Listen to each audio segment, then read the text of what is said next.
Educação e Big Data. Como é que a gente trabalha com isso? Tem um pessoal aqui conhecido. Eu não vou falar que eles trabalham na Tuneduc, mas eles trabalham na Tuneduc. Mas é um pessoal muito competente, e por isso que eles foram chamados, e é sobre isso que nós vamos conversar. Eu acho que temos bastante chance de um programa que vai ser muito curto, vai ser fácil a gente ultrapassar as 2 horas de programa aqui. A primeira meia hora vai quase nas apresentações aqui, né? Eu vou começar com o nosso amigo Laureli, que já esteve aqui conosco, falando de avaliação, uma outra oportunidade, e está aqui de novo. Laureli, boa noite, bem-vindo. Boa noite a todos e a todas. É um prazer mais uma vez estar aqui. E hoje com um tema que, e nesse momento em que as escolas estão fazendo as suas jornadas pedagógicas, os seus planejamentos, eu creio que é um momento especial para fazermos essa discussão. Beleza. Além dele, temos outros 2 que estão vindo pela primeira vez, mas espero que venham várias outras vezes. Renato Júdice. Boa noite, Renato. Boa noite. Primeiro agradecer aí o seu convite, me senti honrado. E se você falou que com 22 programas está testando, eu vou me permitir errar bastante, já que é meu primeiro. É isso aí. Está perdoado desde já. Obrigado. E temos também o Ricardo Madeira. Boa noite, Ricardo. Boa noite, Roberto. Boa noite, Laureli. Boa noite, Renato. Boa noite, ouvintes. É um prazer estar aqui. Uma audiência com convidados tão qualificados. Assim como o Renato, é minha primeira, estou estreando. Então vou me permitir aqui abusar dos erros. Todos nós nos permitimos. Aliás, educação é um pouco isso, né, Laureli? A gente tem que trabalhar muito com o erro, porque senão a gente não faz direitinho a coisa, né? Vamos começar com o seguinte, vamos começar orientando um pouquinho o tema de hoje. Big Data. Quem explica para nós um pouquinho o que quer dizer isso tudo? Acho que eu posso começar com essa. Por favor, comece mais perto do microfone. Bom, eu acho que quando se fala de Big Data, acho que a gente tem que começar a contextualizar um pouco. Big Data e educação não são 2 coisas que ainda ficam muito bem na mesma sentença. Uhum. Big Data é um conceito que surgiu no e-commerce, na verdade, porque, ou seja, a gente teve uma revolução, né, nos últimos anos, na verdade já nas últimas décadas, de vendas de produtos de varejo em plataformas web, né? E, obviamente, essas vendas elas geram muitas interações repetidas dos compradores com a plataforma, né? Uhum. E os compradores ou os compradores potenciais, eles deixam traços na plataforma. Por onde eles navegaram, quais produtos eles olharam, quanto tempo eles passaram olhando cada produto, né? E, espertamente, as empresas de e-commerce começaram a perceber que, com esses traços, eles poderiam identificar o perfil desses consumidores, né? Ou seja, quem compra sapato com o quê? Quem compra um CD da Madonna, compra um CD com o quê? Quanto tempo passa? E essas informações, elas poderiam ser usadas, foi se percebendo que elas poderiam ser usadas de uma forma bastante estratégica para as empresas de e-commerce, né? Ou seja, assim que aquele consumidor volta, você começa a documentar quais são os hábitos de consumo dele, e você começa a apresentar os produtos que estão correlacionados com pessoas que têm um perfil parecido, né? Uhum. E isso, obviamente, é positivo para o consumidor, que tem uma experiência mais agradável, ele vai estar navegando num ambiente em que as coisas vão aparecer, as coisas que ele deseja vão aparecer mais facilmente para ele. Sim. E, obviamente, tem a vantagem para o lado do ofertante, que, enfim, ele vai ser mais eficaz em apresentar coisas que aguçam o desejo do consumidor, né? Bom, educação, acho que para essa audiência... Espera aí um pouquinho ainda, Ricardo. Eu quero bom. continuar um pouquinho no Big Data. Big Data. Tá bom. A gente vai chegar na educação, vamos lá. Já te passo de novo. Mas o que eu quero é... Porque, veja, se a gente pegar do inglês, data é a ideia de informações, armazenagem, dados. Isso. Big é quantidade. Exatamente. Na verdade, nós estamos falando, então, não é um dado ou 2. Isso. Né? Nós estamos falando de uma quantidade enorme de dados. Nós temos uma quantidade enorme de dados em educação? Pois é, essa a gente está caminhando para ter. Mas o que muda em relação ao e-commerce é a natureza do dado. Tá. Né? Então, o que caracteriza esse dado no e-commerce? Né? É um dado de alta frequência, né, dessas visitas, é um dado relativamente desestruturado, né? Ou seja, não é aquela base de dados organizada, né? Então você tem lá muitas fontes de informação. E qual que é a dificuldade do analista? É organizar isso tudo de uma forma que ele possa ser usado pela provedora do serviço, né? Ou seja, pela provedora lá da plataforma de e-commerce. Né? Em educação, e aí é por onde eu começava a minha fala, a gente não consegue falar de Big Data sem falar do que eu chamo de novo paradigma da educação. Né? Ou seja, que é a entrada da tecnologia dentro das escolas. Né? E a tecnologia está entrando de várias formas dentro da escola. Talvez não da forma que a gente gostaria, da forma transformadora que a gente gostaria, mas a verdade é que a escola já usa vários recursos tecnológicos, os alunos já usam recursos tecnológicos, algumas escolas de forma mais estruturada, outras de forma menos estruturada. E toda vez que um aluno de uma escola está interagindo com a tecnologia, especialmente no ambiente web, ele também está deixando traços lá. Né? Perfeito. E esses traços, assim como numa plataforma de e-commerce, eles ajudam, né, o provedor lá de serviços, de venda de serviços de e-commerce, ele também pode ajudar a escola. Agora, todos nós sabemos que vender sapato é muito diferente de educar. Né? Então, ou seja, o desafio aqui ele é bastante diferente, ele é de uma natureza diferente. Esse desafio de organização dessas informações, ele é de uma natureza diferente daquele do pessoal que trabalha com Big Data no setor de e-commerce. Outra coisa que tem na educação, e aí começa a fugir um pouquinho do que os engenheiros chamam de Big Data, são as provas padronizadas. Né? Então, aí já são dados estruturados, organizados, né? Mas que os alunos deixam traços. Né? Ou seja, toda vez que o aluno faz uma prova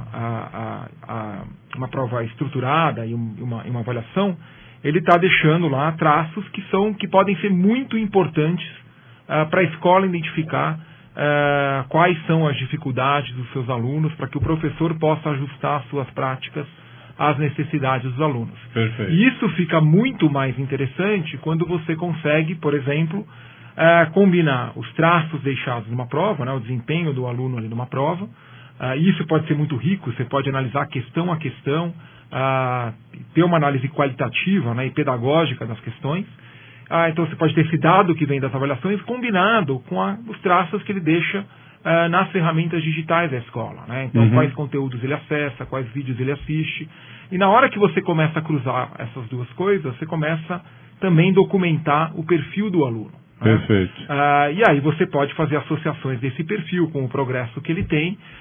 E aí a dificuldade do analista é conseguir estabelecer a intenção pedagógica para esse dado, ou seja, que esse dado tenha uma interpretação pedagógica. Né? E aí é que o desafio ele se torna muito mais complicado. Aqui um analista sozinho, um analista de dados sozinho, ele não consegue criar indicadores que tenham intenção pedagógica sem conversar com uma equipe de educadores qualificados que consigam também interpretar esses indicadores. Falando em educadores qualificados, Renato, e aí, como é que a gente entra nessa história? É muito interessante que o Ricardo colocou aqui a dificuldade, né, de mudança e de incorporação na área educacional por uma nova tecnologia, um novo modelo educacional. Eu falaria até de uma necessidade de ruptura de cultura. Nós, do ambiente escolar, para o bem ou para o mal, somos muito acostumados a acreditar no nosso potencial. Ou seja, se eu faço um bom planejamento, isso é garantia de sucesso. O que nem sempre é verdade. E é essa a cultura que eu acho que a gente precisa romper. Porque, feito um planejamento e executada a aula, né, o plano de aula que vai ser transcorrido ao longo do ano, muitas vezes a gente não colhe bons resultados por parte dos alunos. A tendência nossa do mundo escolar é culpar o aluno. Sim, até aí eu concordo, mas deixa eu discordar na parte anterior de você. Vamos lá, claro. Discordar em que sentido? O problema é como a gente entende o planejamento. Planejamento, e a gente fala de planejamento financeiro, planejamento pedagógico, seja qual for o planejamento, Na verdade, é você imaginar uma rota, mas, para mim, faz parte do planejamento, você, enquanto está seguindo aquela rota, perceber que você está se desviando dela e alterar o caminho. E mexer. Quer dizer, traduzindo, planejamento não pode ser uma coisa fixa, porque eu fiz no começo do ano, eu vou continuar. Perfeito. Perfeito. Então nós estamos de acordo, não estamos discordando. Mas, em geral, isso pouco acontece na escola. O problema, então, é o planejamento mal feito. Perfeito. Porque ele só começa e não continua. Exato. Beleza. E a incorporação do Big Data, ou dessa nova forma de pensar, fazendo uso dos recursos que a tecnologia pode nos dar, pode nos ajudar a mudar a rota. Sim. Então, poxa, se meu aluno está mostrando que não está funcionando, deixa eu fazer diferente. Claro. O resultado ser definidor do caminho que eu vou seguir, e não minhas crenças iniciais, e que geram, por exemplo, o livro didático que eu adoto, o escalonamento de aula que eu planejo para o ano letivo. Sim. E tudo mais. Se eu estou vendo sistematicamente um resultado de fracasso, vamos fazer diferente? É isso aí. Deixa Vai lá. Colocar uma questão interessante. Deve. O professor Ricardo colocou a ideia de identificar perfis dos diferentes alunos, etc. E o Renato resgata essa questão falando do fazer diferente. Sim.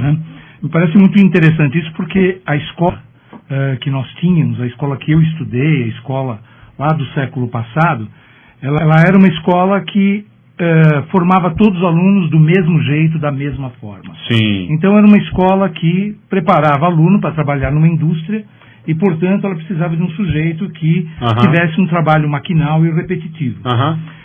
Hoje, os alunos, a gente sabe que eles são absolutamente diferentes e aprendem de forma diferente. Sim. Portanto, identificar quais são as trilhas para a gente ensinar melhor esses alunos realmente é bastante importante. Perfeito. E em função disso, essa correção de rotas que o Renato colocou tão bem é muito importante, porque o professor, ao iniciar o seu planejamento, ao iniciar o ano, ele vai identificar efetivamente o grupo de alunos, como é que são esses alunos, como é que são individualmente esses alunos, e nessa medida ele faz novas intervenções e um novo planejamento para dar conta de melhor ensinar os alunos. Perfeito. Eu vou fazer algumas falas a partir do que vocês comentaram, para vocês recomentarem. Quer dizer, não é que eu estou assumindo a bola não, até porque essa não é a minha praia exatamente. Primeiro, quando você fala dessa nova educação, me faz lembrar muito, e eu tenho aqui uma das notícias que eu tenho aqui no meu computador. Deixa vocês me verem aqui. Pronto. Alô? Pronto. A quarta onda industrial deve extinguir 5 milhões de vagas em 4 anos. Nós vamos ter um mundo diferente.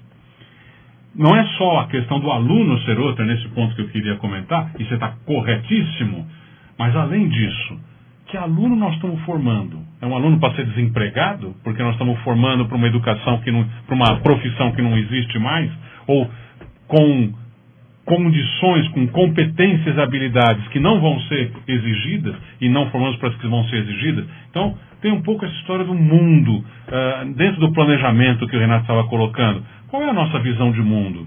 Como é que nós estamos vendo o mundo daqui a pouco? Eu acho que tem um pouco a ver essas coisas todas, né? Bom, para começar isso. Estamos indo no caminho certo? Totalmente. Nós já temos várias perguntas e comentários. Eu vou começar com um comentário.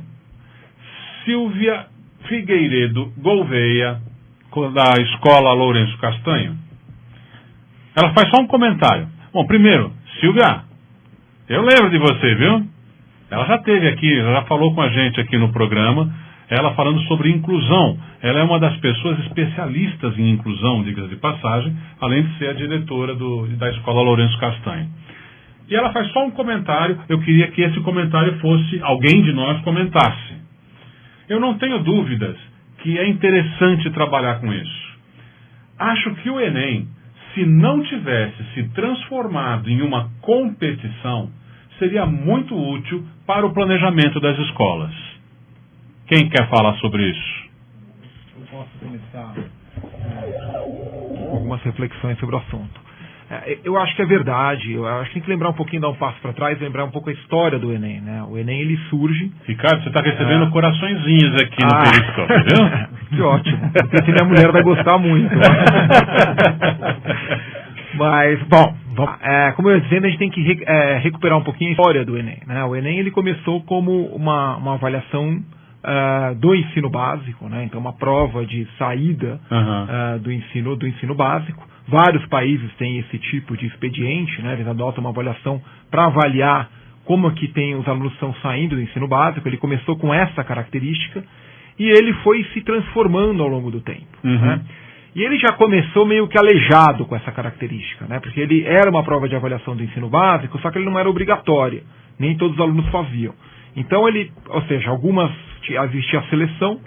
Você pode imaginar que os melhores alunos da escola faziam, ou em algumas escolas os piores, mas a verdade é que você não tinha uma amostra representativa para avaliar as escolas de forma que que essa avaliação não fosse contaminada, digamos, por esse viés amostral, né? Então ele já surgiu com esse problema no seu propósito inicial, né? Esse problema técnico.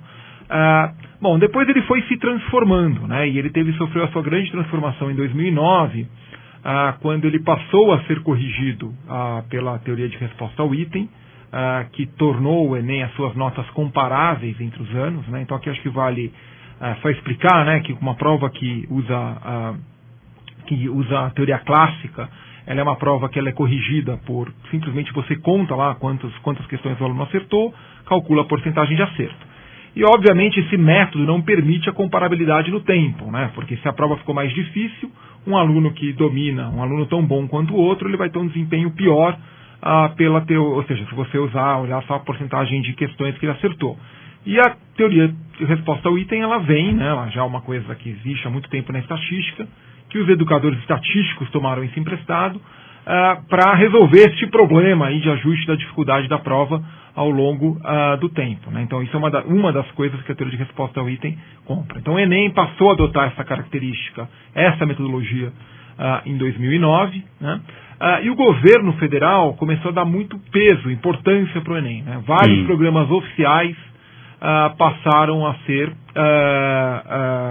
digamos, determinados pelo desempenho do aluno nessa prova, né? Então hoje a gente tem o FIES, o ProUni, programas que estão relacionados com o desempenho do aluno. E mais importante, né, o governo federal começou a agir de forma muito afirmativa em que o exame se tornasse a principal ferramenta de acesso às universidades federais.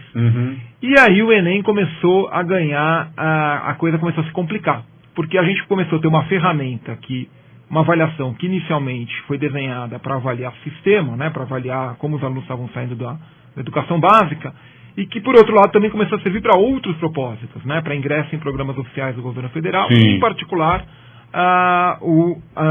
as universidades. E aí você tem uma mesma ferramenta para dois propósitos. E isso não é o ideal de uma avaliação, né? Ou seja, você tem objetivos diferentes que uma mesma prova tem que atingir.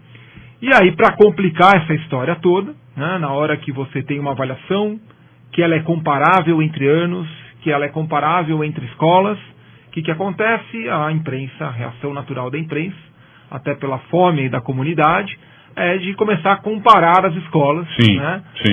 Ou seja, ranquear as escolas. Tem algo positivo no ranqueamento? Tem. Eu acho que é uma ferramenta de prestação de contas. Não da forma com que ele é feito, porque ele não é universal, não é uma população representativa das escolas, então muitas vezes... E é um critério só para ranquear é pouco, né? Para dizer essa escola é melhor. Pelo mais completo que seja a matriz de habilidades e competências, que essa é a nova... Ou seja, o Enem tem esse componente, ele nasceu como uma prova que não é conteudista, né?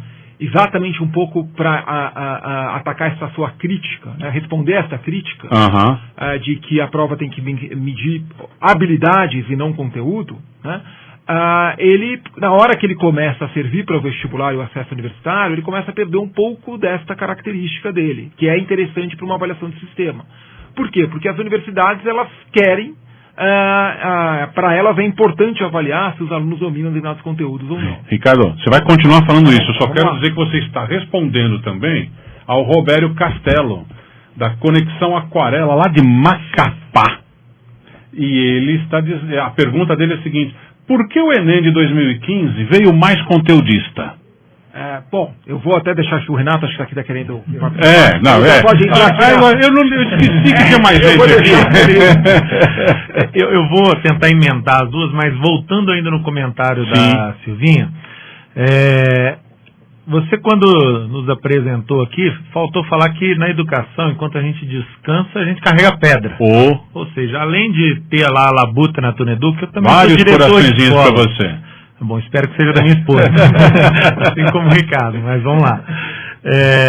Eu também sou diretor de escola, Roberto. Sim. E eu queria compartilhar com a Silvia e com todos que estão nos ouvindo um pouco de uma experiência, ainda que está se iniciando, mas que eu avalio como exitosa, de usar o Enem para impactar no planejamento escolar. Perfeito. Eu posso te dizer que hoje, lá na escola, da educação infantil ao ensino médio, nós nos referenciamos nos resultados dos nossos próprios alunos para repensar o nosso planejamento.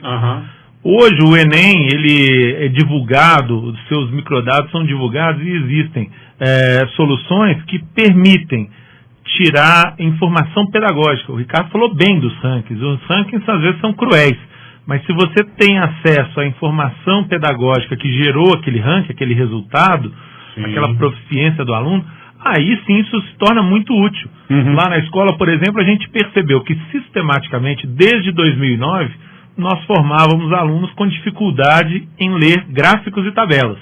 Não é que nenhum conteúdo não estava sendo bem abordado. O resultado nos mostrava que precisava ser feito alguma coisa diferente. Lembra que a gente falou do planejamento? Perfeito. E é isso que foi feito agora para 2016. Da educação infantil à aula de geografia. Todo mundo pensando como que eu posso contribuir para que essa habilidade seja melhor desenvolvida pelos alunos. Isso não é tarefa do professor de matemática apenas, muito menos do professor de matemática do 3º ano do ensino médio. Sim. Ela faz a seguinte colocação: pela minha experiência profissional, o uso dos resultados das avaliações externas são pouco utilizados e às vezes ignorados no planejamento escolar. E quando são considerados esses dados, às vezes não são tratados como indicadores para compor um diagnóstico de forma a atacar os pontos frágeis do processo educacional. A que se deve esse fenômeno? Eu gostei de tudo que ela falou. A pergunta eu quero ver quem responde agora. A que se deve esse fenômeno? Eu vou me voluntariar. Começa com essa, depois eu faço várias perguntas juntas. Até porque a Paula querida é uma pessoa querida. Eu sei. Então, Paula, eu concordo com você. Minha experiência na área, infelizmente, leva para o mesmo resultado. Eu acho que, primeiro, uma questão cultural. Ainda no Brasil a gente gasta muito dinheiro coletando o dado, né, de avaliações, fazendo avaliações sistematicamente, seja cada vez mais séries ou mais áreas, mas gasta-se pouco para interpretar esses resultados e fazer com que eles cheguem até a escola. A atual administração do INEP tem tentado mudar isso. Haja vista aí no caso do Enem, os esforços que têm sido feitos de contextualização desses resultados. Algo que, sem dúvida, é importante, porque a coleta de dado pura e simples não gera informação para mudança do planejamento ou dos seus resultados. Perfeito. Vou voltar na fala do Ricardo, que fez aí um histórico muito elucidativo do Big Data no e-commerce. A partir do momento que você coleta a informação e passa a usar essa informação de maneira pertinente, você gera um ambiente mais agradável para o cliente e gera melhor resultado para o vendedor. Nós da área de educação deveríamos aprender com isso. A gente tem as avaliações, elas ocorrem em diversos estágios, mas há ainda uma resistência. Até a cultura, vamos ver se o Laurélio concorda comigo, a cultura da avaliação externa, ela ainda precisa ser melhor vista no país, né? Ser vista como algo que ajuda, que valida o trabalho, e não como algo que pune, certo? Perfeito. Deixa eu voltar uma questão, Roberto. Por favor, isso, eu ia falar. Porque no bloco anterior, o Renato havia colocado uma questão que eu acho extremamente importante. Porque quando se fala em Enem, muita gente ainda imagina que é uma questão do ensino médio, que é um problema do ensino médio. E o Renato colocou, quando faz o planejamento da escola, qual ele dirige, o envolvimento de todos os professores. E agora a gente acaba de ter uma pergunta que as pessoas não utilizam os dados de uma maneira geral. Isso. Entretanto, eu tenho observado e tenho visitado escolas aí em todos os lugares do país, e só para o Renato saber, a parte dos gráficos, de resolver problemas utilizando gráficos e tabelas, é um problema generalizado das escolas. Né? E é muito interessante, porque é uma coisa tão fundamental, que se trabalha desde a educação infantil até o médio, em todas as áreas, como o Renato falou, e todas têm problema, muitas escolas têm problemas com isso. Mas eu tenho visto escolas em que eles têm sim utilizado dados para fazer o seu planejamento, e a partir do momento em que utiliza ferramentas que possam auxiliá-lo na busca desses dados, isso torna-se uma coisa fundamental para que a escola possa fazer um planejamento eficaz, efetivamente atingindo os pontos de fragilidade que a escola tem, e que, consequentemente, porque muitas vezes a gente olha para o resultado e não percebe que o resultado é o resultado dos alunos. E o que a gente tem que focar é na aprendizagem desses alunos. Quando a gente identifica essas fragilidades, a intervenção que pode ser feita é fundamental para fazer esse replanejamento constante, como você mesmo colocou no início, Roberto. Me faz até lembrar o programa anterior que você mesmo esteve aqui, quando a gente falava de avaliação. E eu lembro que, em dado momento ali da nossa discussão, a gente chegou a comentar essa questão da avaliação. O planejamento tem muito a ver com isso, você tem que avaliar o tempo todo se está indo no caminho certo, né? E quando a gente falava da avaliação, assim, a gente, eu estou me incluindo nisso, os professores, já não tanto regra geral, mas até já foi, é aquele que adora avaliar, mas detesta ser avaliado. Né? E aí fica complicado, é um pouco por aí, né? Então, mas deixa eu fazer mais algumas perguntas aqui, porque senão eu não vou dar conta do nosso público. Eu vou fazer várias que têm a ver com a ideia do Enem. E aí, depois dessas, a gente vai tentar responder elas de uma maneira mais comum, mais geral e genérica, ok? De Enem, então. Qual é o motivo técnico para provas terem 90 questões? Se é que existe. Segunda questão. Qual a influência do Enem na escola básica?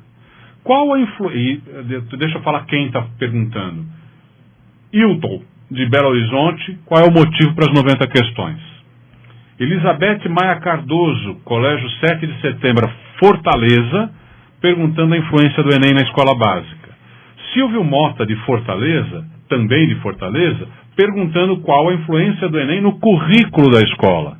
E também falando, o Silvio Mota, dessa questão do conteudismo, que você já começou a tratar a partir da resposta para o Robério Castelo, que nós já fizemos uma pergunta dele. Do ponto de vista pedagógico, o Enem ainda é uma ferramenta falha no que diz respeito a avaliar a escolaridade ao fim do ensino médio, com coerência e de forma integral. De que modo isso é refletido pelo MEC? Isso é a Rosângela Miguel, de São José da Vila Matilde, da escola São José da Vila Matilde, aqui em São Paulo, que está perguntando. Uma última. Gostaria de saber sobre a relação que pode ser estabelecida entre o Enem em seu novo formato e o Plano Nacional de Educação. É coisa para diabo, hein? Vamos lá? Eu vou começar aqui um pouquinho pela... E vocês podem interromper o Ricardo à vontade e vamos conversar, é bate-papo, tá? Eu vou começar pela pergunta técnica. Vamos lá. Essa seja a mais fácil de responder. Então, lembrando que não são 90, né? São 45 questões por área. É que, como são 2 áreas em cada dia, né? 2 áreas no sábado e no domingo, elas somam 90. Né? Então, esse número 45, né? Da onde que ele vem? Você tem que ter um equilíbrio entre duas coisas, né? Por um lado, você não quer ter uma prova tão extenuante, né? Que o aluno tem que responder lá 100 questões e começa até a prejudicar o desempenho dele, porque uma hora ele começa a ficar cansado. Agora, por outro lado, quando você quer auferir a proficiência de um aluno, usando uma prova numa determinada área, a prova não pode ser muito pequena, porque você não consegue dar variabilidade no grau de dificuldade entre as questões que você precisa para auferir a proficiência dele. Roubando até um Um exemplo que o Renato deu outro dia, muito feliz no Facebook dele, de que a prova do Enem, ou seja, no seu desafio de oferir proficiência, ela se equivale, ela se compara, por exemplo, com o desafio lá do Comitê Olímpico, quando está fazendo uma prova de atletismo no salto em altura, que quer saber quão alto um atleta é capaz de pular. Né? Só que lá a coisa, os atletas vão pulando, eles vão subindo o sarrafo, né? E os atletas vão pulando um atrás do outro, é coisa dinâmica. Até que chega uma hora que só um pulou e aquele ganha a medalha de ouro. Então qual que é a diferença da prova do Enem? A prova do Enem é que o Comitê Olímpico ele não pode ir ajustando as questões na medida que os alunos vão pulando. Ele tem que aparecer lá com 45 questões. Então é como se ele tivesse lá só 45 ajustes do sarrafo que ele tivesse que fazer antes da prova começar. E aí depois não pode continuar subindo o sarrafo, né? Então é importante que ele tenha um número grande de sarrafos, né, de diferentes barreiras para serem saltadas, para que ele possa cobrir todos os níveis de capacidade dos atletas saltarem, né? No caso aqui os níveis de habilidade, desde aqueles que pulam mais baixos, menos proficientes, até aqueles que pulam mais alto, né? E por outro lado, a prova não pode ser, ou seja, não pode ser tantas questões, de novo, pela questão que eu disse de deixar o aluno muito cansado. Agora, tem uma coisa que sempre me incomodou, e não é Enem especificamente, é vestibulares de maneira geral. Tem que ser atleta, né? Porque 4 horas respondendo questão, pelo amor de Deus. Isso, enfim, acho que deixar aqui para os colegas 4 horas e meia. No mínimo 4 horas. Sem dúvida. A gente, ainda mais quem, como eu, que está com peso um pouquinho acima do ideal, sente. Pois não, quer dizer, é antipedagógico, inclusive, você fazer um negócio desse, né? Sem dúvida. Não é à toa que muitas escolas chegam a fazer aí simulados com a intenção de preparar, eu diria, até fisicamente, não só cognitivamente, preparar os seus alunos. Mas, já que estamos falando de tecnologia, talvez esse tempo de 4 horas, esse conjunto de 90 questões e uma prova impressa, talvez esteja com os dias contados. Porque, à medida que a tecnologia avança e a gente consegue aí construir com segurança e com as necessidades pedagógicas que são exigidas, uma prova digital e até mesmo uma prova adaptativa, você consegue reduzir o número de questões significativamente. E aí, sem perder qualidade na medida que se deseja, que é a medida de proficiência do aluno, você não precisa testar a capacidade dele ficar sentado durante 4 horas, porque ele rapidamente te dá a informação que efetivamente você quer. Você se lembrou da analogia do esportista? Eu também gosto de fazer a do oftalmologista, né? Ele quer descobrir o seu grau, o seu problema de visão, e muitas das vezes ele faz isso já com uma prévia de onde você está. Ele te pergunta, o que você tem? Eu tenho miopia. Então ele não vai usar as lentes, né, o teste de hipermetropia. Você já deu uma pista para ele de onde ele deve procurar. É mais ou menos o que a gente vai conseguir em breve quando as avaliações puderem acontecer em plataformas tecnológicas. Você rapidamente descobre a faixa onde o aluno está e, com mais algumas questões, faz um refinamento e determina qual que é o grau, portanto, qual a proficiência dele. E ele ficou poucos minutos aí respondendo a um teste e não 4 horas. Eu queria voltar na questão. Volte. Quer dizer, na verdade... O Laurent está sempre voltando à questão. Não, a questão é que você colocou tantas questões... Pois que eu estou lembrando... Quando eu falei isso, eu queria dizer isso. Na verdade, você não está voltando, né? Nós estamos nelas ainda. Eu estou querendo não deixar perdido aí alguma questão colocada, porque são várias e muito importantes, né, a contribuição das pessoas. E eu queria falar um pouco sobre a matriz do Enem. Quer dizer, o Enem tem uma matriz curricular, e essa matriz, que é baseada em habilidades e competências, definitivamente ela não é absolutamente homogênea em todas as áreas. Quer dizer, existe uma diferenciação de uma área para outra e uma irregularidade no conjunto dessa matriz. O que faz com que algumas áreas tenham, nos últimos anos, sido mais conteudistas na sua prova. E algumas pessoas abordaram isso. A gente tem observado que ciências da natureza está um ponto mais fora da curva aí, tem provas muito conteudistas mesmo, ao passo que ciências humanas já está se ajeitando melhor com a sua matriz curricular. Então, na medida em que essa matriz não é coerente como um todo, fica muito difícil olhar o alvo Enem e saber como é que as escolas se organizam. E virou uma loucura isso. Hoje eu tenho visto escolas que muitos pais, ao colocar os seus filhos na educação infantil, olham para o resultado do Enem para saber se essa escola é uma boa escola para colocar os seus filhos. Quando, na verdade, esse resultado ele é um indicador importante, um indicador acadêmico importante, mas como a gente estava conversando no começo desse programa, isso não é o único elemento de avaliação de uma instituição. Então, e algumas escolas têm utilizado a matriz do Enem para organizar o seu próprio currículo.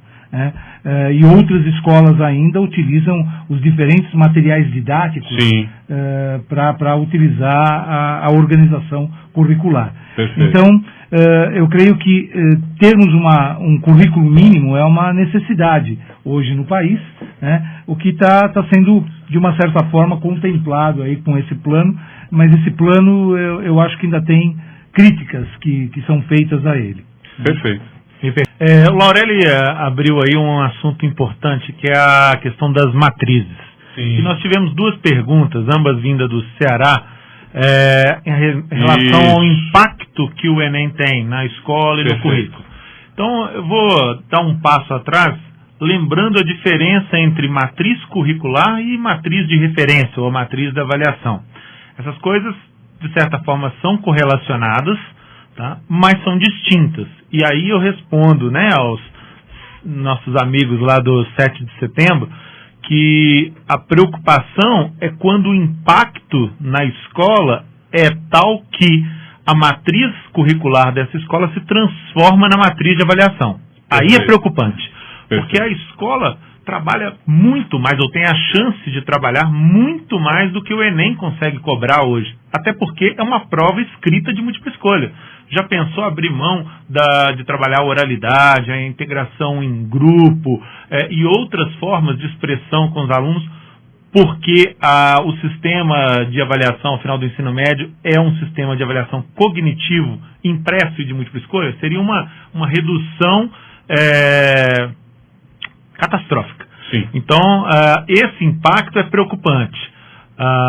Quando você vai na direção contrária, as escolas que se preocupam em fazer um trabalho amplo, completo e que privilegia não só competências cognitivas, mas também competências emocionais, de relacionamento, e tem um bom resultado no Enem, não abdicam disso, aí seria o modelo ideal, seria a equação que consegue equilibrar os dois lados. Nessa linha do que você está falando, talvez você mesmo para responder, mas está aberto, uma das perguntas, que foi a da Simone, do Colégio La Salle, é que essa história da relação entre Enem e o Plano Nacional de Educação.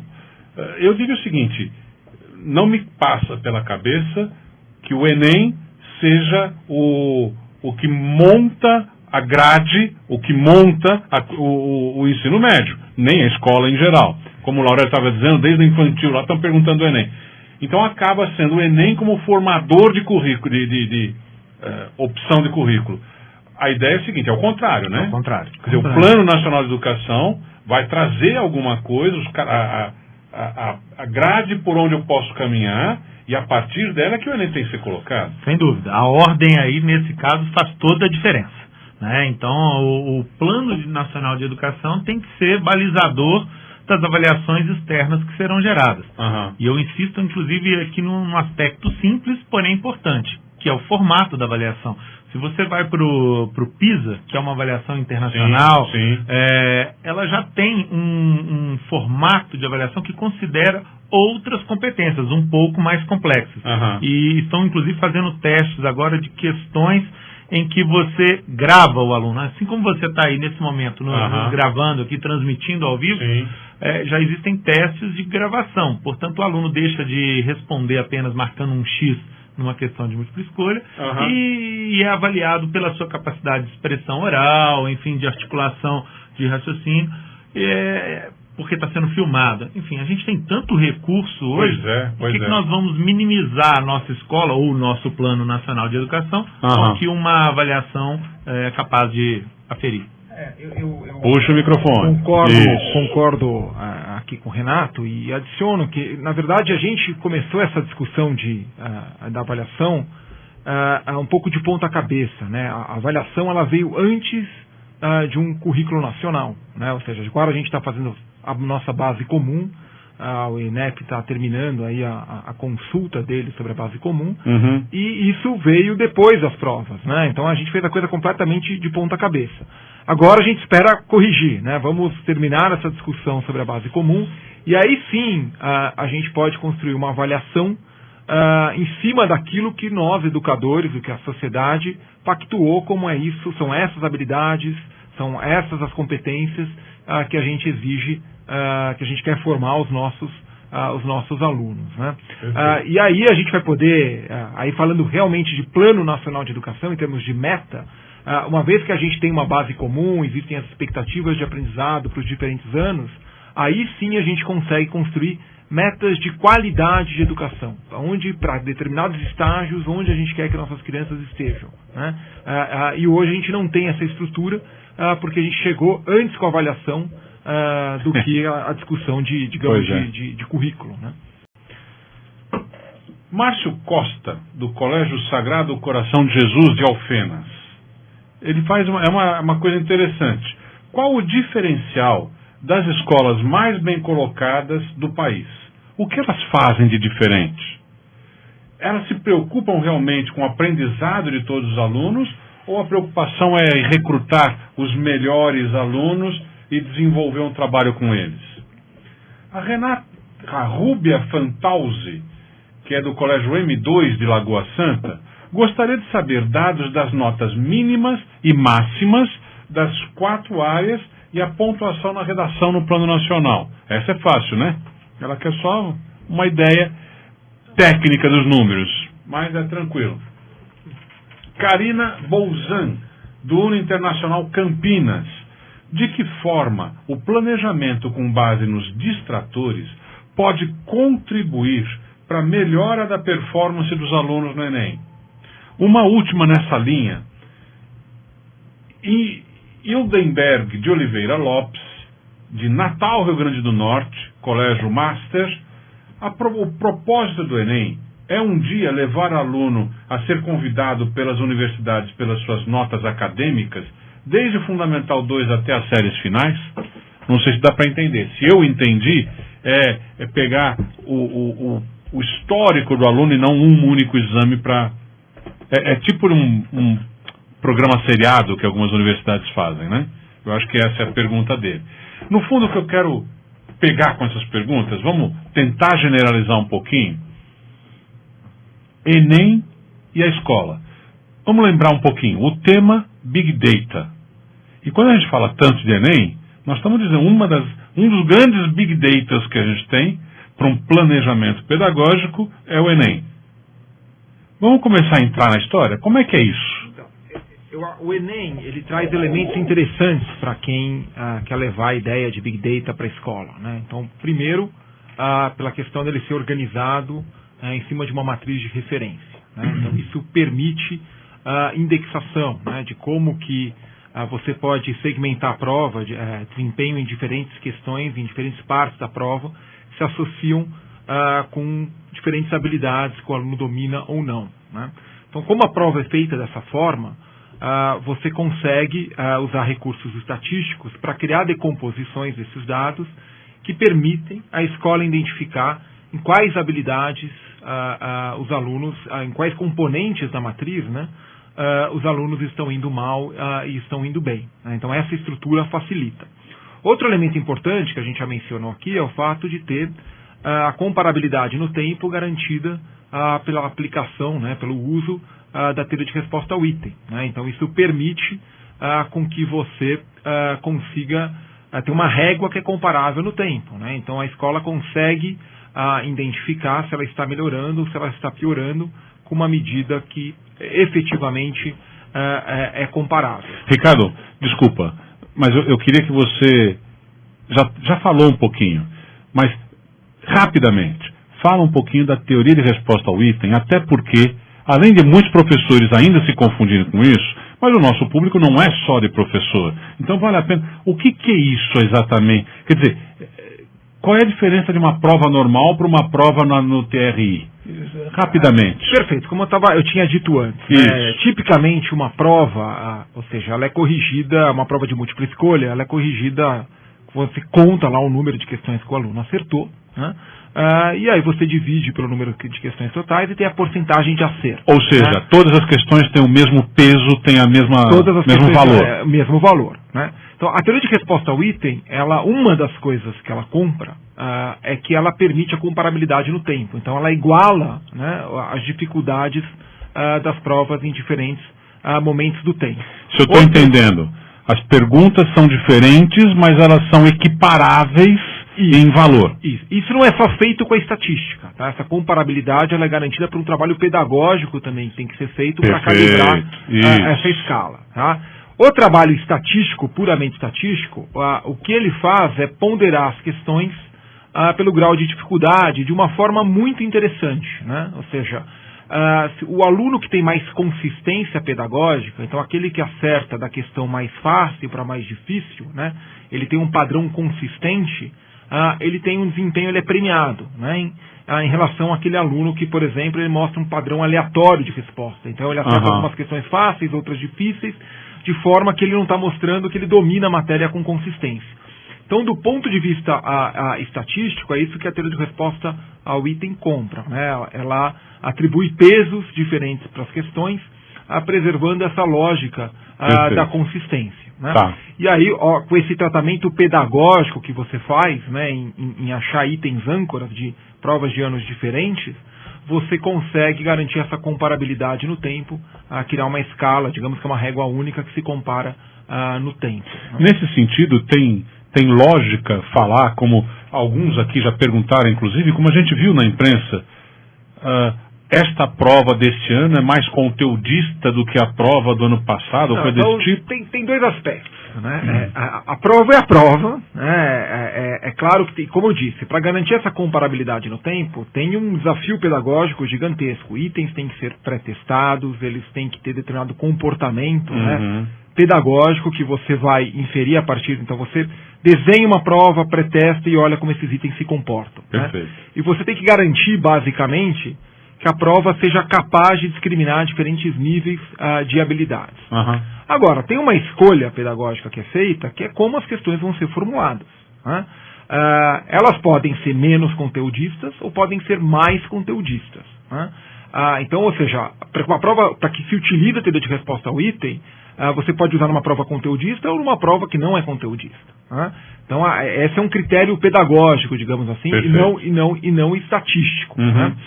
Eu acho que isso retoma um ponto que foi colocado, que algumas pessoas têm dito de que essa leitura de que a prova do Enem está ficando mais conteudista. É verdade, e eu acho que isso reflete algo que eu já coloquei aqui, que a prova tende a ter dois objetivos. Um objetivo que é o objetivo de avaliação, e aí é muito importante que a gente tenha uma matriz de referência para saber em quais habilidades a gente quer avaliar os nossos alunos, saber como eles estão saindo do ensino médio. E, por outro lado, tem as demandas das universidades, que querem ter alunos que dominam conteúdos específicos. Então, a escola de engenharia exige determinados conteúdos, a escola de medicina outros conteúdos. E como o governo federal vem avançando a coisa do uso do Enem como acesso ao ensino universitário, as universidades passam a pressionar para que a prova tenha mais desses elementos do vestibular tradicional. Então, aqui a gente vai ter que achar um equilíbrio, né? Ou trabalhar com instrumentos diferentes, que não me parece o caminho que a gente está indo, ou achar um equilíbrio, né? A gente vai perder mão de alguma coisa em troca de outra.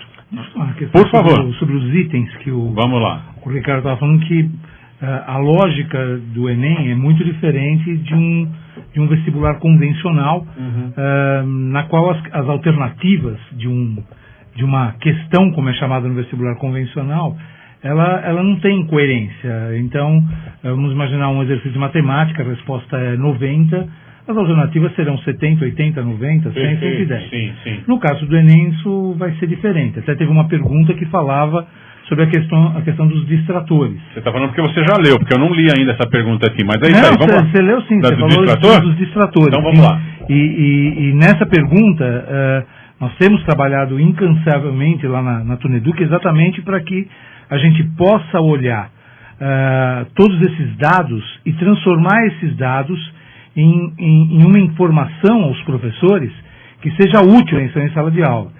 E os distratores, cada uma das alternativas do item, ele tem um ponto em que pode distrair o aluno. O aluno ele pode ser levado por uma palavra ou por um cálculo que ele fez de forma incorreta, chegar numa resposta. E essa alternativa vai ter essa resposta. Traduzindo, a alternativa errada tem alguma lógica? Tem uma lógica a partir de lógica errada, mas quer dizer... de um erro de conceito, de um erro de raciocínio que ele cometeu durante a resolução de um exercício ou de uma análise de um texto, etc., e isso faz com que o aluno tenha a sensação que ele acertou a questão, porque ele chegou numa alternativa que era plausível para ele. Então, a nossa ideia é analisar essas alternativas todas para que o professor saiba quais são os pontos em que os seus alunos têm mais dificuldade, em que os seus alunos enganam-se. Então, ele pode trabalhar isso de uma maneira mais assertiva com os alunos. Então, isso me parece uma coisa também importante, mas isso é a partir da leitura de dados, a análise pedagógica que se faz a partir desses dados, né? Então, isso é um trabalho que a gente realiza. Perfeito. Bebe? Ainda complementando essa reflexão do Laurélio dos distratores, quer dizer, a lógica de se trabalhar por habilidades e competências e não por conteúdo, ao meu ver, é um benefício que o Enem traz para a educação e para as escolas, né, de um modo geral. Tá. Por quê? Porque esse é um ranço que a gente traz dessa escola da época industrial que se limitava a fornecer pacotes informativos de conteúdo para grupos homogêneos que eles queriam que trabalhassem nas fábricas. Quer dizer, voltamos naquela história das escolas diferentes. Exatamente. Perfeito. Quando você sinaliza hoje, olha, mais importante que saber a lei de Newton, a primeira ou a segunda lei de Newton, é ler tabelas e gráficos, interpretar informações que estejam implícitas em um texto. Até porque a lei de Newton você googleia fácil. Exatamente. Mas conseguir ler um texto poético e retirar dali informações implícitas, isso não está no Google. Isso você tem que desenvolver. Até está no Google, mas você não consegue, você tem que ler. Tem que traduzir. Você tem que interpretar lá. Mas esse sim é a essência de uma boa escola, né? Teve uma pessoa que perguntou isso, quais seriam as características de uma boa escola?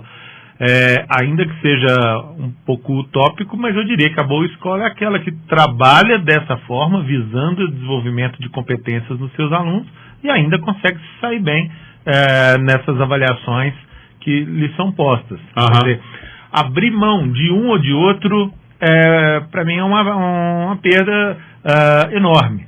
As escolas que optam apenas por treinar, aquela coisa da memorização, para que seus alunos se saiam bem no Enem, estão cometendo um pecado grave.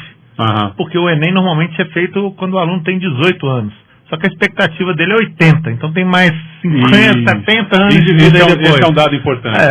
Esse aluno precisa viver depois mais 60 anos, precisa interagir, precisa trabalhar, liderar equipes, trabalhar em grupo, e aí? A escola... não se pode formar para uma prova. É verdade. Sim, inclusive a avaliação que muitas empresas têm utilizado, né?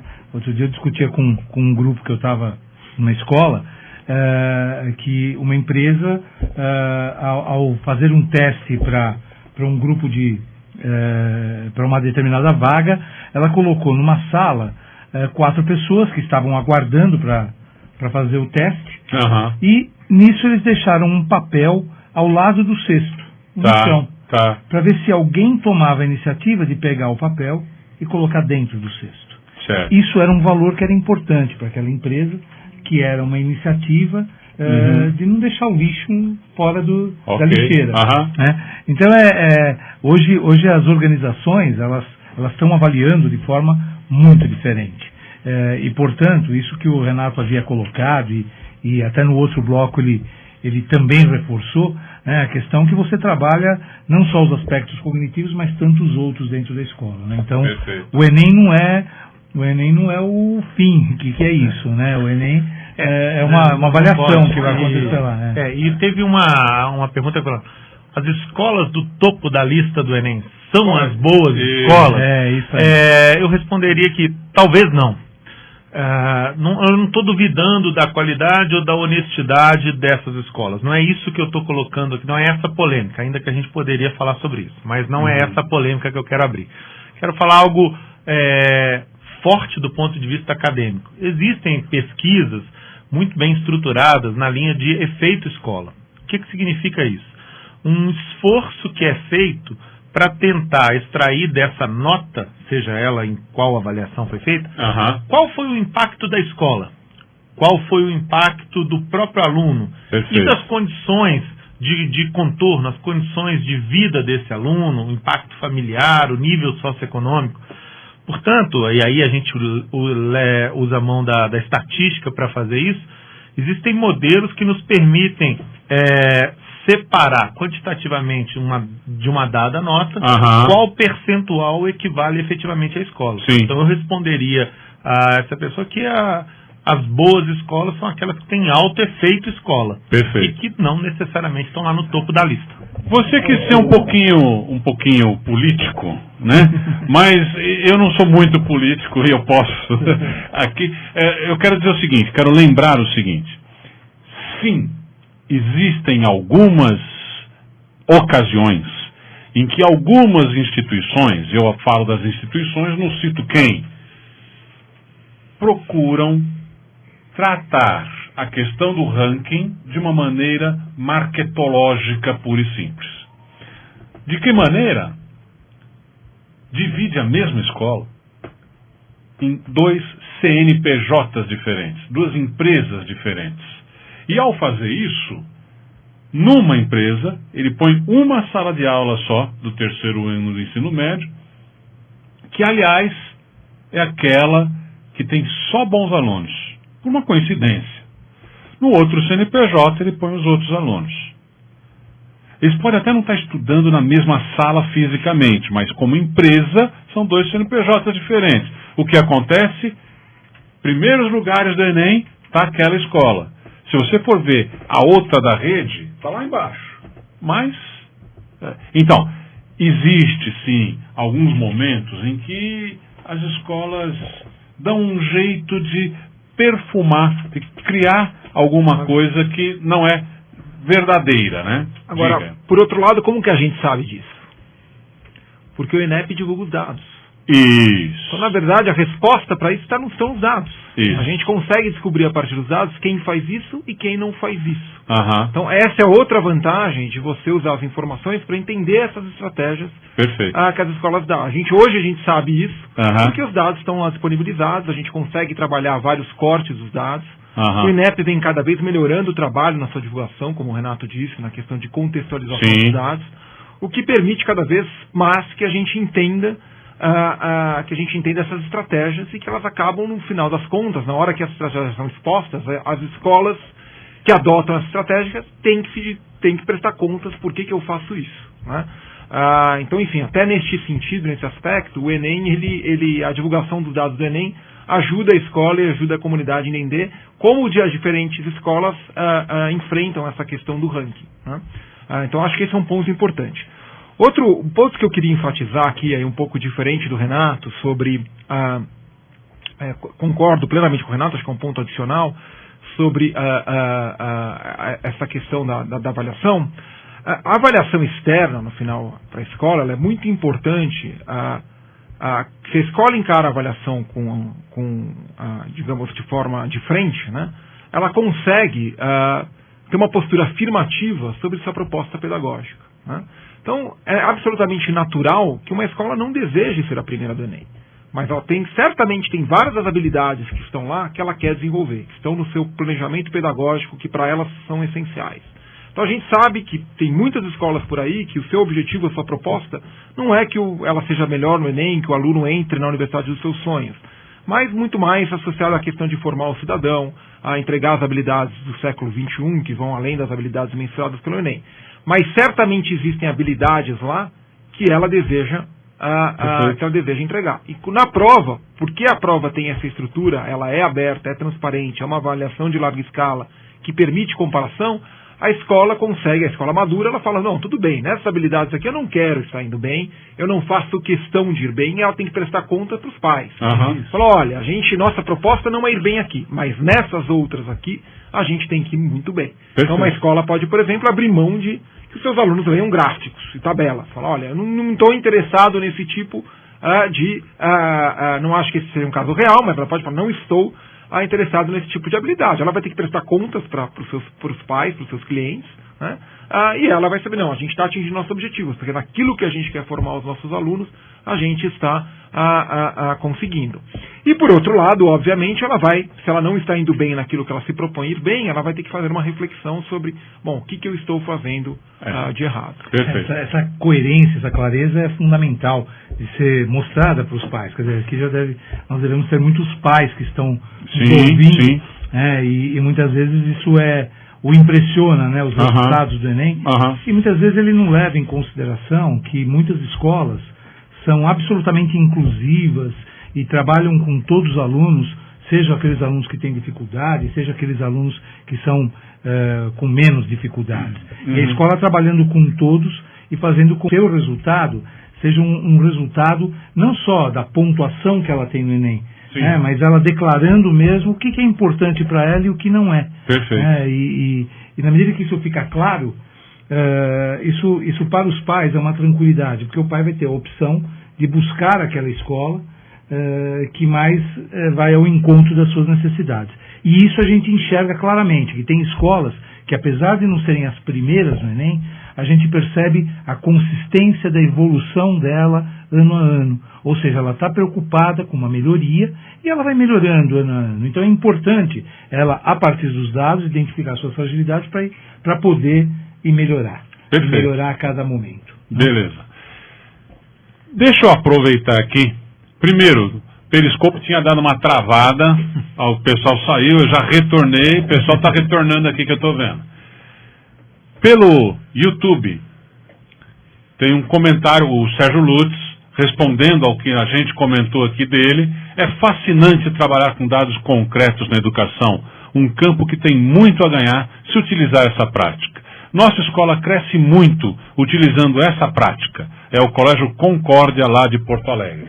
Além disso, Rosângela Ferneda, que é a gestora pedagógica do Elvira Brandão, essa falou com a gente pelo Skype.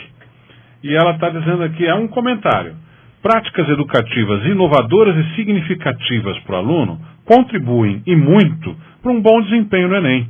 Um planejamento articulado, integrado às prioridades da escola em relação a habilidades e competências, propicia ainda mais para esse bom desempenho, colocando nosso aluno na posição de centro do processo de aprendizagem, que é algo muito interessante para se conversar, né? E para vocês verem que nós estamos indo bem, pelo Facebook, o Adrian Fuentes disse que ia fazer uma pergunta, e ele perguntou, é por aqui? Eu falei, e aí, ele não perguntou nada, e aí, não vai perguntar? Eu falei, não, vocês já responderam, nós estamos respondendo até pergunta que não foi feita ainda, tá vendo? Então, vocês estão bem, parabéns, viu? Bom, esse comentário da Rosângela, alguém quer comentar um pouquinho? Eu quero, em especial a forma como ela termina. Ela cita uma ruptura importante que a gente precisa considerar. Ela chamou aí de colocar o aluno no centro, né? Essa é uma mudança significativa que a escola deveria se aperceber. Hoje, o nosso modelo educacional ainda não é centrado no aluno. A gente tem uma aula com as carteiras todas enfileiradas para frente, o professor é o centro da atenção. Até a questão arquitetura, totalmente. Né? arquitetura, do ponto de vista pedagógico, o professor escolhe o livro a ser adotado, formula o planejamento das aulas e chega, apresenta, e o aluno tem que se adaptar a isso e correr atrás para repetir o máximo possível aquilo que o professor trabalhou durante o ano. Essa provocação que a Rosângela faz é uma reflexão, talvez, que responda ao Sérgio Lutz, que ele coloca ali também no YouTube, né, que aulas diferenciadas, né, sala de aulas que valorizam a interação, relacionamento, resolução de problemas, tem alguma relação com o Enem? Sem dúvida que tem. Em momento algum, negam o Enem, porém privilegiam o aluno como centro do processo. Aí é uma mudança de prática pedagógica muito significativa, e que eu acho que a gente precisa caminhar bastante nessa linha. Só lembrar o Paulo Freire aqui, por favor, que dizia que a educação não transforma o mundo, a educação transforma as pessoas transformam o mundo. Exato. Nada mais propício do que lembrar isso, né? Bom, acho que reforçar a ideia de que, independente do Enem ou de qualquer avaliação externa, serem importantes para o processo como um todo, eles não devem ser o motivador único. Então, defendo fervorosamente que não, o ensino médio não deve se restringir apenas a preparar para o Enem, assim como certamente temos ouvintes aí ligados à rede pública e que realizam a Prova Brasil no ensino fundamental.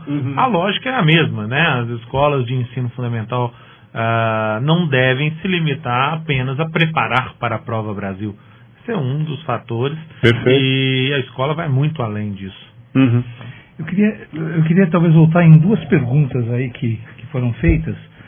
Uma é um assunto que a gente já tratou aqui, mas eu acho que a professora que fez essa pergunta, ela é da educação infantil. Sim, exato. E a gente falou muito por cima, vale a pena. Como a gente pode colaborar? Nós somos da educação infantil. E aí eu vou voltar ao exemplo que o Renato havia dado na escola dele, que depois eu comentei, né, que era sobre uma das habilidades da matemática, que era a tal resolver problemas utilizando gráficos e tabelas. Né? E na educação infantil se faz algumas atividades. Então, vamos imaginar que na classe a professora identifique quais as crianças fazem aniversário em janeiro, quais em fevereiro, quais em março, quais em abril, e monta um gráfico de barras. Perfeito. A partir do momento que ela monta esse gráfico de barras, ela vai fazer perguntas. E essas perguntas serão: qual é o mês que tem mais aniversariantes, qual é o mês que tem menos aniversariantes, tem algum mês que tem o mesmo número de aniversariantes? Ou seja, o motivador aí é a pergunta, para resolver problemas. E aí uma outra pessoa perguntou: e ciências da natureza, tal? Quer dizer, eu entendo que o bom professor não é aquele que responde perguntas, mas aquele que sabe fazer boas perguntas. E fazer boas perguntas... E orienta os alunos a chegar nas respostas. E fazer boas perguntas, no caso de ciências da natureza, muitas vezes as pessoas estão tão preocupadas com a matematização, particularmente da física, né? E esquecem da necessidade da investigação. Então, me parece que a investigação, e aí coloca o aluno no centro do processo, como o Renato acabou de tratar dessa questão, me parece que é um bom caminho para tratarmos aí das questões de ciências da natureza, desde das séries iniciais até chegar lá no médio, onde, evidentemente, esses conceitos serão melhor consolidados, etc. Eu acho que aquilo que o Renato, lá no começo do programa, comentou, eu acho que tem muito a ver com isso que a gente está falando agora, e que eu vou ressaltar porque eu acho que vale a pena. Uma das vantagens da Big Data é justamente a possibilidade de você começar a trabalhar um ensino mais personalizado. Mas, antes até de falar disso, o que interessa, na verdade, é a gente perceber que aquela escola que existiu, e vocês três já comentaram sobre essa escola que funciona. Mas na minha época funcionava. Mas na sua época o emprego era outro, na sua época a tecnologia era outra, funcionou mesmo, ninguém está duvidando disso. Graças a Deus funcionou, porque eu sou o exemplo de que funcionou, espero ser o exemplo, né? Mas não funciona mais. Então, desde lá do infantil, tem que ser uma nova escola. Tem que ser um novo jeito de trabalhar. Não é isso? O Ricardo está querendo falar. Vamos lá, Ricardo. Eu vou começar por onde você terminou. Por favor. Sobre a questão da nova escola. Eu não terminei, eu só deixei reticências, mas vamos lá. O que eu acho que é importante, a gente tem essa ideia de que a escola antiga, ela não é uma escola que funciona. Pode ser que essa escola funcione tão bem quanto ela funcionava antes, né? Assim como a gente vivia bem sem ter os nossos smartphones. Sim, mas hoje todos nós usamos os smartphones, a vida é muito melhor com os smartphones, tem uma série de coisas que a gente consegue fazer às vezes não é tão melhor não, viu? É verdade. Mas eu quero conversar com as pessoas e elas ficam só respondendo a coisa no e-mail aqui. Mas os benefícios compensam os custos, senão a gente não estaria usando isso.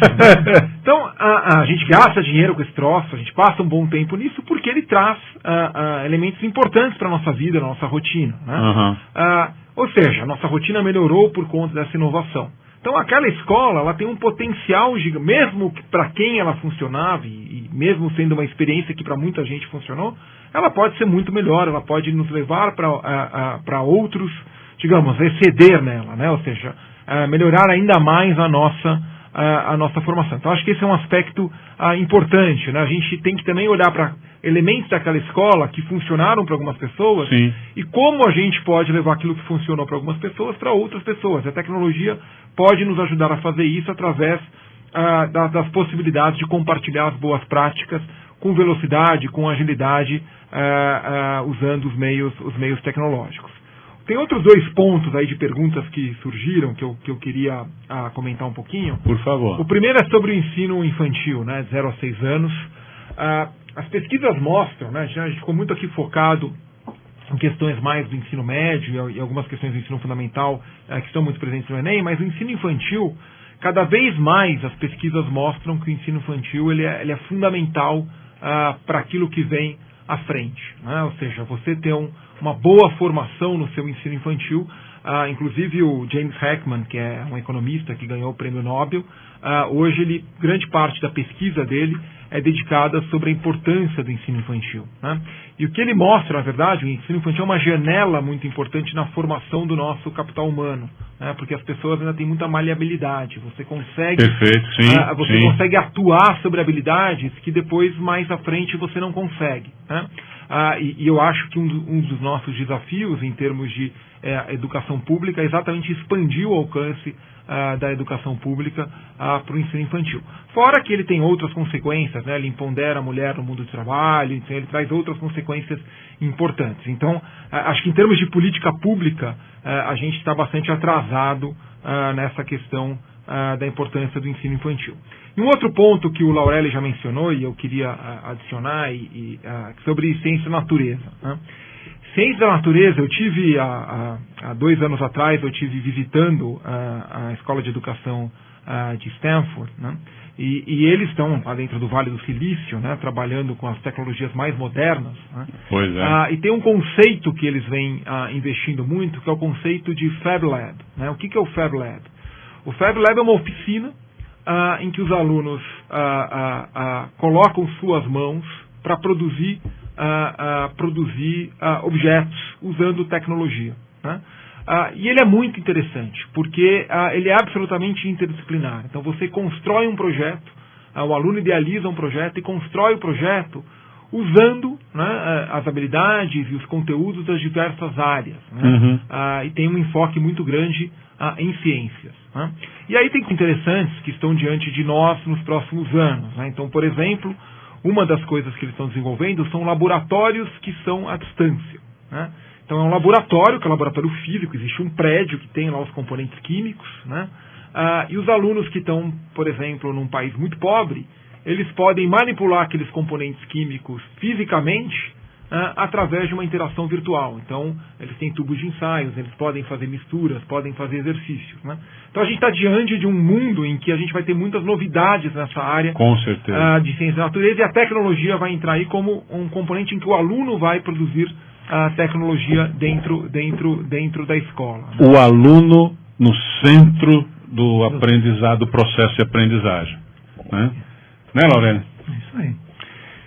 Nós, gente, eu peço desculpas, está difícil de eu conseguir dar conta de todos aqui.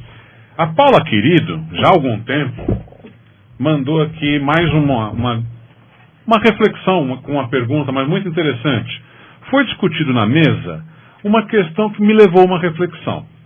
O fato da prova do Enem estar mais conteudista por uma pressão externa pode ser explicado pelo tipo de formação inicial dos docentes, que não contribui para um ensino pautado em habilidades, competências e conteúdo?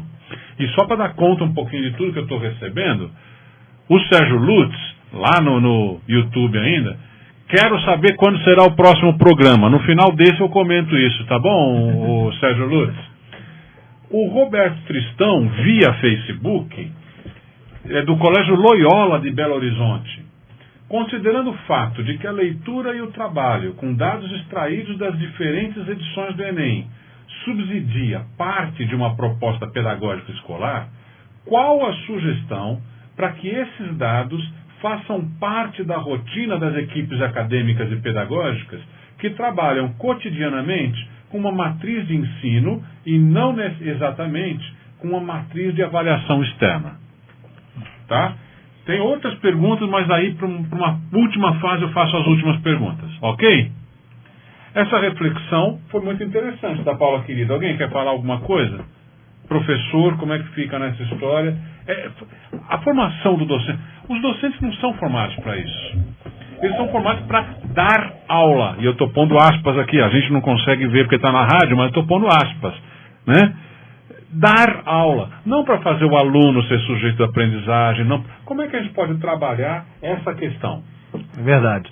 Nós estamos falando aqui de um nível de atuação nas escolas de educação básica. Sim. Mas uma outra seara seria pensar o impacto disso no ensino superior, né? O Perfeito. Ricardo está lá atuando, né, junto a turmas de graduação e pós-graduação e sente na prática o desafio de, às vezes, ter que formar para um mercado de trabalho e para outras demandas, e mais especificamente na área da licenciatura.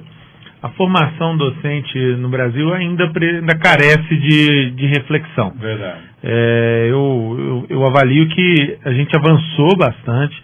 Os cursos de formação de professores têm aí um salto de qualidade interessante. A gente vê aí o trabalho de algumas instituições, mas ainda assim há um vício. Para mim, eu insisto na questão do vício do modelo, de reprodução de um modelo que não se sustenta mais.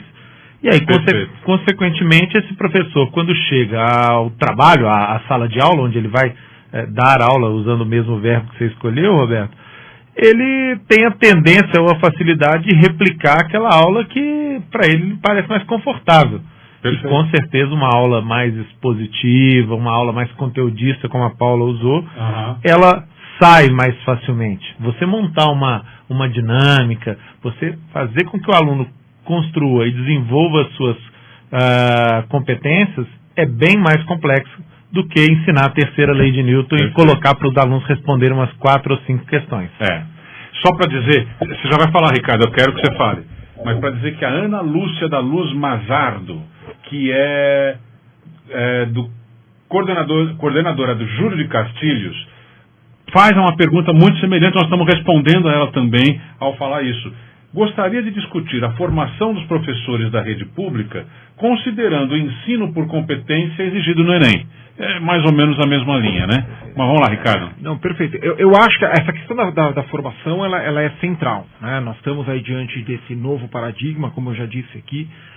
Os dados educacionais vão estar cada vez mais presentes, né, dentro das rotinas das escolas. Sim. E nós temos que preparar os professores para isso, né?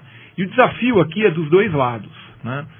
Então, por um lado, claro, os professores têm que estar preparados para esse uso de informação com maior velocidade, né, para permitir o seu ajuste de rumo do seu roteiro, do seu planejamento pedagógico, para a individualização do ensino, que é algo tão importante que a gente já falou aqui. Agora, do outro lado, está em quem produz esses indicadores. Essa tarefa não é fácil, né?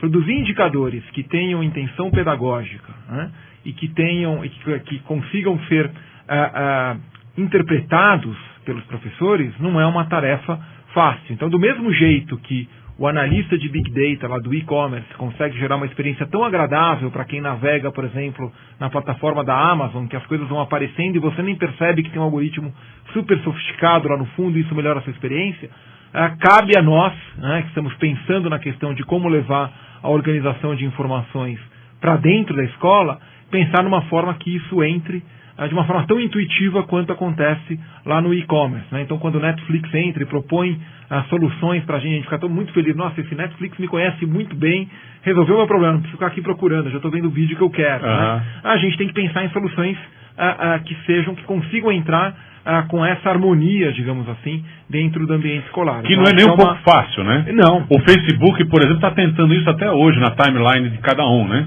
Que você tenha na frente, uma notícia de hoje.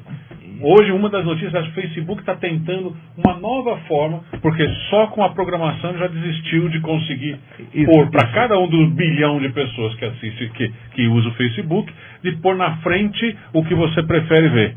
Não dá. É exatamente isso. Acho que é importante que o desafio dos dois lados, né? Acho que os cursos de formação têm que se preocupar com essa questão da gestão pedagógica a partir de dados, isso tem que passar a fazer parte do núcleo aí de formação dos professores. E, por outro lado, cabe a quem está comprando esse desafio de vamos tentar organizar os dados, fazer algo que faça sentido para a rotina pedagógica da escola. Ainda vai. Foi uma pergunta em cima da pergunta que a gente recebeu aqui. Vamos lá. O amigo lá de... Isso não estava no script, hein? Mas vamos Desculpa. Lá. Do Colégio Loyola, lá de Belo Horizonte, né? Matando minha saudade dos amigos mineiros, conterrâneos. Roberto Tristão. Então, o Roberto fala em como colocar isso no dia a dia da escola e dos professores. Uma proposição que eu faria ao Roberto e aos amigos aqui que estão dividindo a mesa comigo. Vocês acham que a solução de estabelecer metas, tal como as empresas fazem, rotineiramente, com naturalidade, né, para os seus diversos departamentos, não seria uma possível solução?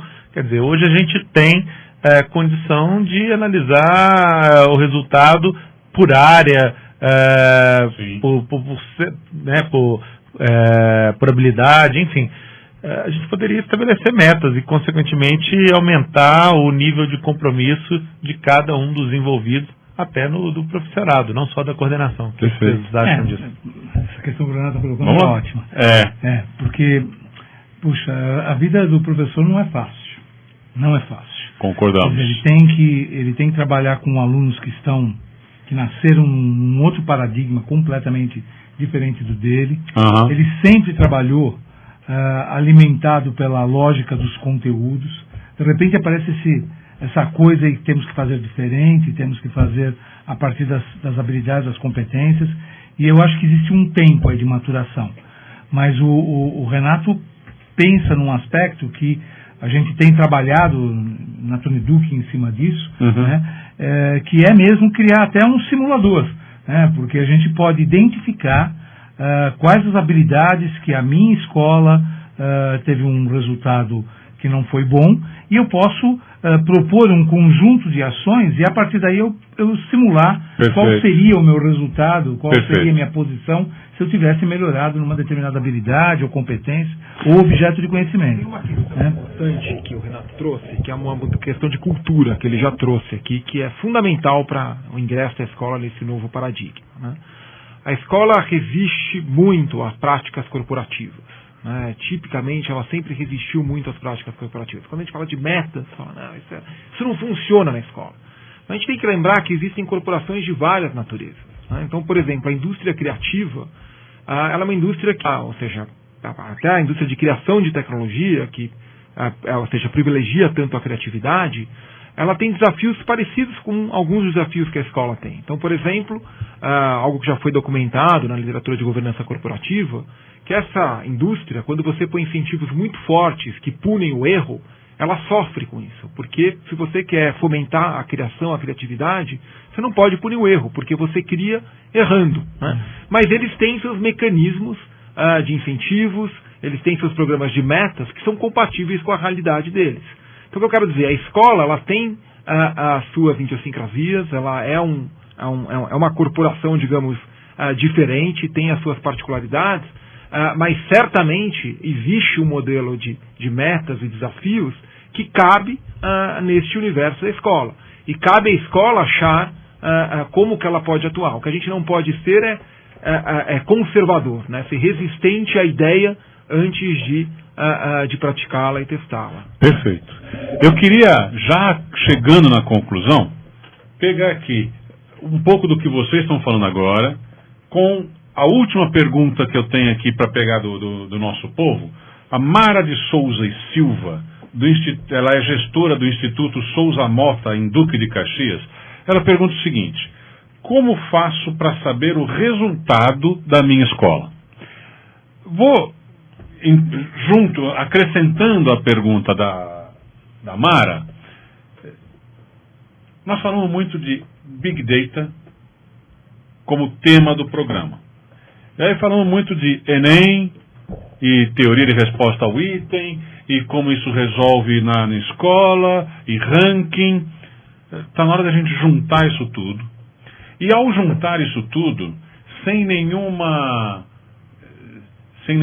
falsa modéstia, porque não temos que ter, falar do produto que vocês têm e que é muito interessante, a Tuneduc, com relação a como usar o Enem como uma ferramenta pedagógica. Eu acho que isso a gente precisaria falar, até porque se tem muita gente que participa que já está com vocês, que está nos ouvindo, tem muita gente que não conhece esse produto. Eu acho que vale a pena a gente falar. Existe a possibilidade de trabalhar concretamente Big Data. Exemplo, não sei nem como é que chama, simulado, né? Esse nome aí que vocês têm. Eu queria que a gente falasse um pouco isso em ritmo de conclusão. Quem começa? Bom, posso falar sobre isso.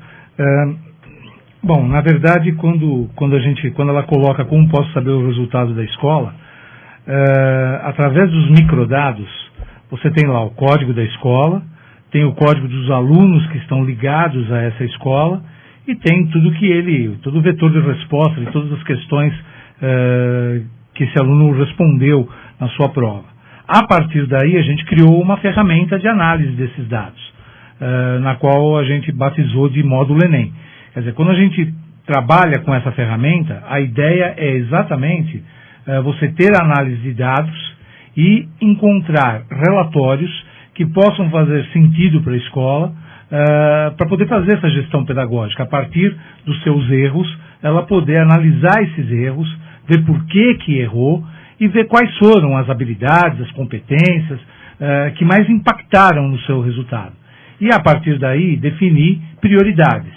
Então, nós temos algoritmos, nós temos fórmulas matemáticas que fazem comparações em que a gente pode definir quais são as questões mais impactantes e, portanto, que faria mais sentido trabalhar dentro da escola. Eu quero um pouquinho mais claro. Eu entendi, porque Sim. Até conheço. Tá. Mas eu tenho lá os resultados dos meus alunos. É isso. Os alunos concluintes e que prestaram o Enem. Perfeito.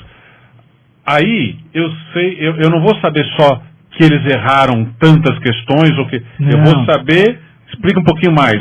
Uma análise profunda de cada questão.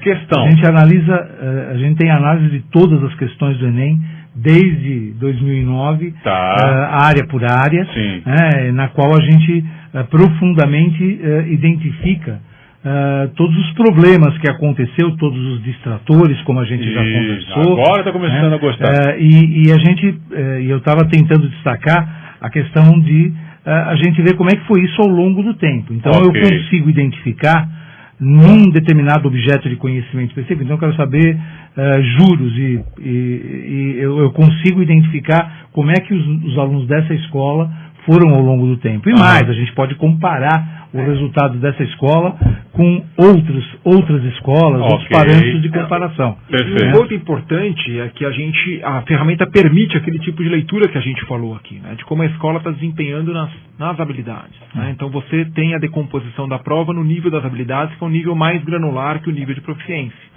E que é um nível muito interessante, permite uma leitura pedagógica do desempenho na prova. Então aquilo que a gente estava dizendo, será que eu estou desempenhando bem nas habilidades em que eu devo desempenhar bem de acordo com o meu planejamento pedagógico? Será que minhas intenções elas são consistentes com os meus resultados? Então esse tipo de análise a plataforma permite. Outras estratégias que a gente discutiu aqui, então, por exemplo, o estabelecimento de metas, que foi algo discutido aqui, Sim. ela também possibilita através do simulador.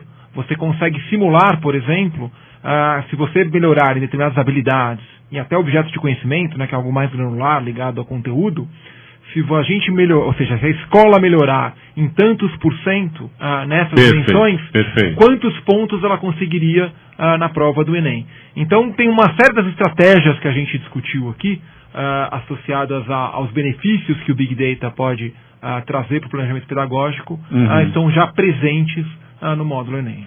Bom, e a partir da análise dos resultados, Sim. Nós também criamos uma forma de simulados para os alunos. Né? Então, hoje nós podemos pegar alunos que estão atualmente no terceiro ano, ou no segundo, até mesmo no primeiro do ensino médio, e preparar simulados que são comparáveis ao Enem. E, portanto, a gente identificar nesses grupos atuais como é que eles estão, e a gente pode fazer isso com diferentes momentos, diferentes etapas de simulados, em que o professor possa ir monitorando isso ao longo do ano até o Enem. E isso servir como elementos para que ele possa fazer intervenções com os seus alunos e com isso ir melhorando a aprendizagem desses alunos. Perfeito. Não sei se vocês repararam, mas já são 9h05 na cidade de São Paulo, horário Brasília. Eu vou ter uns comentários finais aqui, tem algumas coisinhas ainda que eu quero falar e responder ao Sérgio Lutz de quando é o próximo programa. Vou falar uma coisa, mas antes eu queria um pouco boa noite de cada um de vocês para que a gente possa começar a concluir. Laureli, quer começar? Posso começar.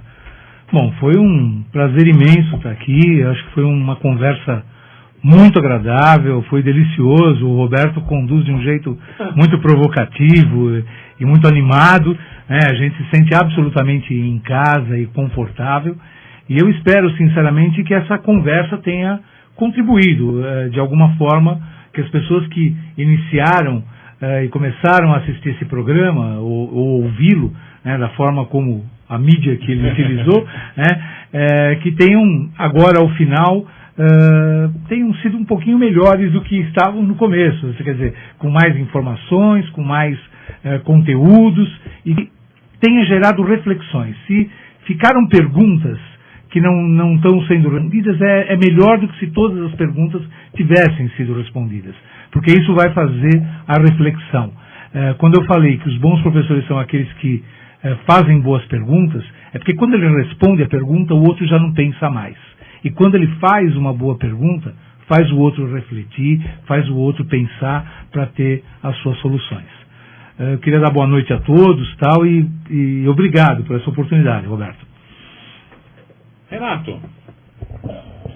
Bom, eu vou dividir meu boa noite em duas partes. A primeira, te agradecendo o convite, né? Me senti honrado, também me senti em casa aqui e espero ter contribuído à altura das suas expectativas e do seu público. E a segunda parte é uma provocação que eu vou deixar para todos aqueles que nos ouviram até esse finalzinho. É um livro que eu li quando eu comecei a me interessar pela área de educação. E o título do livro é assim: se a boa escola é a que reprova, o bom hospital é o que mata. Esse foi marcante, porque coloca um dedo na ferida de quem é a culpa de todas essas avaliações aí que a gente está falando. Obrigado. Beleza. Ricardo. Bom, primeiro queria agradecer, boa noite a todos, queria agradecer mais uma vez ao Roberto pela oportunidade, eu me diverti bastante, espero que os ouvintes também tenham se divertido. Sempre aprendo muito nessa interação com esses colegas tão qualificados aqui, o Laureli e o Renato. Me coloco à disposição até pelo nosso canal da Tuneduc no Facebook para continuar respondendo questões que a gente não respondeu hoje ou novas questões que surjam a partir da reflexão dos ouvintes depois dessa conversa tão agradável que a gente teve. Bom, perfeito. Boa noite a todos. Antes das minhas considerações, o Laureli vai dar o contato da Tuneduc, se alguém quiser. Qual que é, Laureli? Bom, o nosso site é www.tuneduc.com.br e nós teremos muito prazer em atendê-lo. Enfim, as escolas que já são nossas parceiras e a gente já tem mais de 600 escolas no país que trabalham conosco, sabem que nós sempre temos a maior boa vontade em atendê-los e queremos discutir isso com outras escolas também. Perfeito.